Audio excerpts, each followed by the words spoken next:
community and the white community do marijuana at about equal rates. African Americans who face discrimination.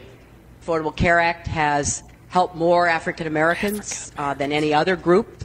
Are they from Africa? And cozy up to Obama? I think under President Obama we have seen a lot of advances. I think President Obama has set a great example. So I think what President Obama did was to exemplify the importance of this issue. I have worked with President Obama for the last 7 years. President Obama and I are friends. As you know, he came to Vermont. Okay. So that went on and on about Obama. They were trying to out-Obama each other? Right. Okay. When they did that... Oh, okay, I'll get to the white crackers in a minute. Hold on. Did you see that one? The moderator asked her asked a really racist question. Oh, no. Okay, so here's Bernie Sanders, after all that, to Hillary. One of us ran against Barack Obama. I was not that candidate.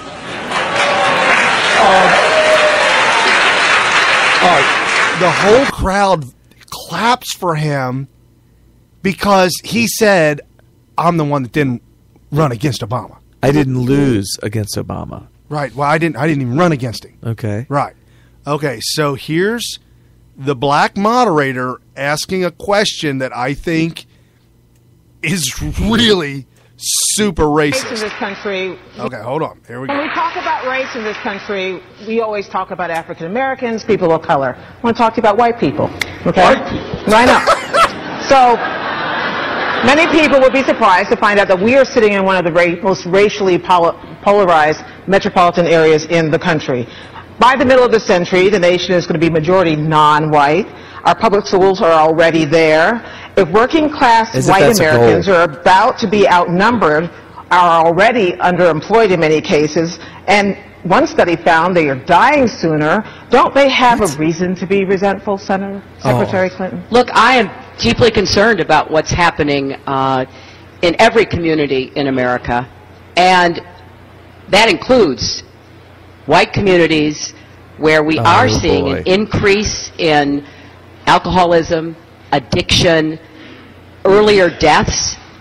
People with a high school education or less are not even living as long as their parents live. This is a remarkable and horrifying fact. And that's why I've come forward with, for example, a plan to revitalize coal country, the coal field communities that have been so hard hit by the changing economy, by the reduction in the use of coal.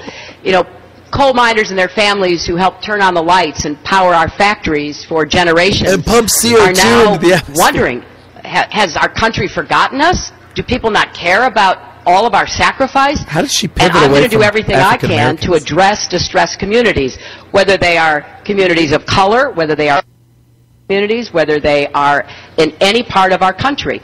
I particularly appreciate the proposal that Congressman Jim Clyburn has, the 10-20-30 proposal, to try to spend more federal dollars in communities with persistent generational poverty. And you know what? If you look at the numbers, there are actually as many, if not more, white communities that are truly being left behind and left out. So yes, I do think it would be a terrible oversight not to try to address the very real problems that white Americans, particularly those without a lot of education, whose jobs have no longer provided them or even no longer present in their communities, because we have to focus where the real hurt is. I forgot what the question is. That's why, as president, I will look at communities that need special help and try to deliver that. Was there even an answer in there? She's going to focus on where the real hurt is. Okay. Okay, so here it is. To sum it all up. The title of the article that I posted, Race, Racist, Racism, Black Moderator. Hillary, why do you think white crackers are so salty? Was that what her question was? Her question was, I thought it why was, are whites allowed to be resentful? No, I thought it was blacks. She was shifting off the black community. Oh, because she was saying, I don't even understand her question because it sounded like she ended up saying don't blacks have, actually, don't African Americans, or did she say? Oh, no, they all said African Americans. Including the black moderator. Yeah. That is so, black people don't like to be called African American. We have a lot of black friends that their race never comes up. The ones that I know and the ones that I see on TV, they don't like to be called African American. Right. So, and for good reason. I wouldn't want to be called African American. Right. Maybe if I was from Africa or something. Like Charlize Theron. That's right. If she became an American, then maybe she could be called an African American. Right. So here's a few minutes of the highlight reel, if you will. Or making sure that women are empowered to make their own choices, even if that choice is not to vote for me. When it comes to a woman having to make a very personal choice. Like having sex without condoms. In that case, my Republican colleagues love the government and want the government to make that choice for every woman in America. If that's not hypocrisy, I don't know what hypocrisy is. And I think once I'm in the White House, we will have enough political capital to be able to do that. Secretary Clinton, you're not in the White House yet. I would hope that we could all agree that we are sick and tired of seeing videos on television of unarmed people, often African Americans, shot by police officers. We have to restore policing that will actually protect the communities that police officers are sworn to protect. We need. That's funny. He just now said, these cops are shooting black people. And she said, we need more cops. More cops with more money and more guns. We need more cops, more guns.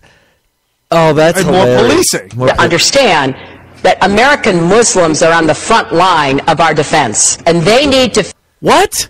Yeah, you heard That's that. actually a problem, if that's true. I don't believe it's true. But if that's true, that's a problem. Major. Yeah. Feel not just invited, but welcomed within the American society. So when somebody like Donald Trump and others stirs up the demagoguery against American Muslims, that hurts us at home. It's not only offensive, it's dangerous. But the point about foreign policy is not just to know that you can overthrow a terrible dictator. It's to understand what happens the day after. I do not believe a vote in 2002 is a plan to defeat ISIS in 2016. It's very important we focus on the threats we face today. Today, Senator Sanders said that President Obama failed the presidential leadership test. And this is not the first time that he has criticized President Obama. He's right. Madam Secretary, that is a low blow. But you know what? Have you no dignity? Last I heard, we lived in a democratic society. Last I heard, a United States senator had the right to disagree with the president, including working. Okay, so with that all being said, and the title of that one, two whack jobs trying to Out-whack each other. whack each other off, just knock them off the pole. Can I point out something that I thought was interesting? Loonies. She pointed out that criticism of Muslims is dangerous. Yes. Criticism is speech, and she called it dangerous. This is an attack on the First Amendment. Well, Carrie, you've got to understand, though. She's literally saying that there is a threat to your safety when you say stuff. Well, you know where she gets that from, don't you? It's the She liberal gets it- playbook. Right, well, she gets it from Loretta Lynch, who says, we'll prosecute It all comes from Saul anybody. Alinsky. It all goes back to Saul Alinsky. Rules for radicals. Right. You got to attack the freedom of speech, flat out. Freedom of religion, freedom of speech, always got to be under attack. Attack it, and don't stop Under attacking. siege. Under siege at all times, which is why, without Scalia, we would not have a Second Amendment, period. But anyway, I digress. Right. So then, we've been talking a lot about freedom, liberty. I also want to tie into that. Capitalism. Because nowhere in the world has anybody seen the progress, the success around the world that capitalism has given in all of human history. Capitalism, unfettered, unmolested and maligned by the government is a good thing. The Democrats, Clinton, Sanders, Obama, they all take the heads of these companies and try and rope them up and round them up and divvy out government money and hand money this way. And well, they're trying to create an environment of corruption. Right, and they pick winners and losers, and everyone that Obama's picked has been a loser.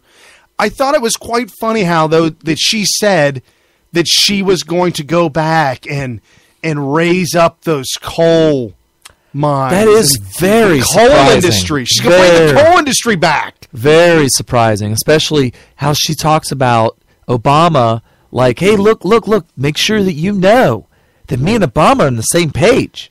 Right, and Obama destroyed the coal industry. It was it was like the Obama doctrine, right, to destroy the coal industry. Just decimate it.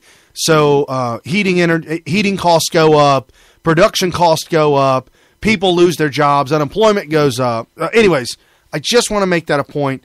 Capitalism is constantly under attack. America's under attack. All these good things are under attack. And the reason why I brought up capitalism is because Democrats are anti-capitalist. They're socialists, trying to get us to communism, and they want to control it all. Conservatives they enjoy the freedom that capitalism gives them, the good jobs, the good companies, the nice businesses, small mom and pop businesses, the entrepreneurs, people with fresh new ideas, exciting things. And if that's you and you're a Democrat, you're not.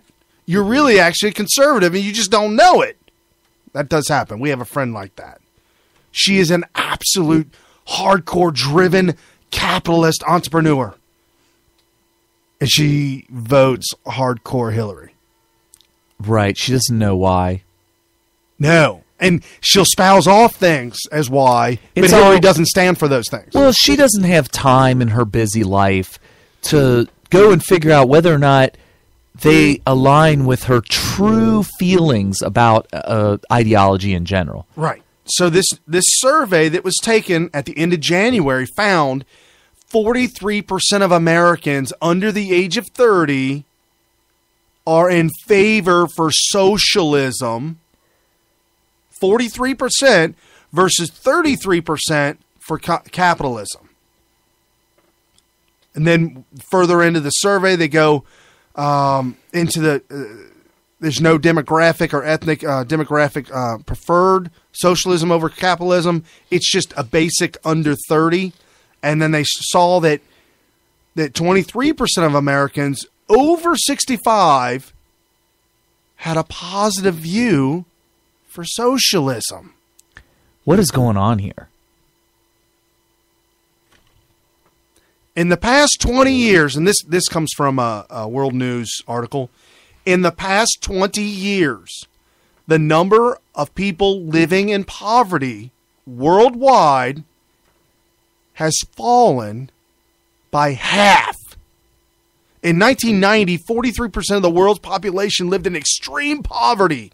In 2013, the United Nations, which is an awful, evil empire, estimated that just 22% of the world's population continue to live in extreme poverty.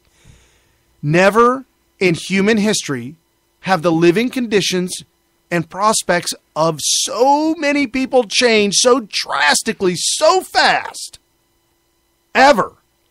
The UN Human Development Report, they're saying all this. They're putting all these numbers out.